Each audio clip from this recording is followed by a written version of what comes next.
Samantala, tabla na sa 1-all ang PBA Philippine Cup Season Finals kasunod ng 98-92 na panalo ng San Miguel Beermen kontra sa TNT Tropang 5G sa Game 2 nitong Miyerkules ng gabi sa Araneta Coliseum.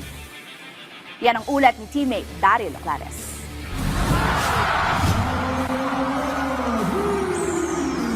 Matapos ang kanilang naging mapait na kabiguan noong Game 1, sinigurado ng San Miguel Beermen na makakabawi sila sa TNT Tropang 5G sa PBA Season 49 Philippine Cup Finals. Ito nga ang pinamalas ng Mighty SMB nitong Miyerkules ng gabi sa Araneta Coliseum dahil naibulsa nila ang 98-92 na panalo sa Game 2 para maitabla sa 1-all ang kanilang Best of 7 Championship Series. Malinaw ang game plan ng Beermen mula sa umpisa ng Game 2 kundi umatake sa loob ng depensa ng Tropang 5G. Naging epektibo naman ang planong ito para sa Beermen dahilan para makapagtala sila ng double-digit advantage matapos ang first half 51-39. Sa third quarter, nabuhay ang opensa ng Tropang 5G kung saan nagpakawala sila ng 35 points para gawing isang puntos na lang ang kanilang inahabol papasok ng fourth quarter. Pero katulad noong Game 1, tila naubusan ulit ng signal ang TNT dahil sa kahit anong subok nilang agawin ang kalamangan, mahigpit ang naging kapit ng Beermen hanggang sa tuluyang maselyuhan ang panalo sa Game 2. Bumida para sa SMB si Don Troliano na tumipa ng off the bench 22 points at 6 rebounds na mas magandang performance kumpara sa kanyang ipinakita noong Game 1. I work out every day, I work on my game, so yun, doon nanggagaling yung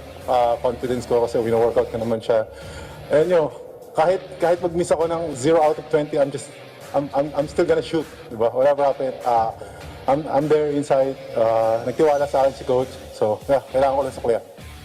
Ayon naman kay San Miguel head coach Leo Austria, nakamove on na sila sa kinahinatnan ng Game 1 noong nakaraang linggo kaya nag-focus na sila na makuha ang Game 2 para makatabla sa serye. We've been in this adversity and we know what to do. And plus, the support of the management, especially Coach Al, he was there in our practice to motivate us. We have to fight back and then bounce back and then this is what happened. Makita mo naman sa body language ng mga player, they want to win. Sa Biyernes, dito pa rin sa Big Dome gaganapin ang Game 3 ng PBA Season 49 Philippine Cup Finals kung saan magpapaunahan ang Beermen at Tropang 5G sa 2-1 lead. Daryl Clares para sa Atletang Pilipino para sa Bagong Pilipinas.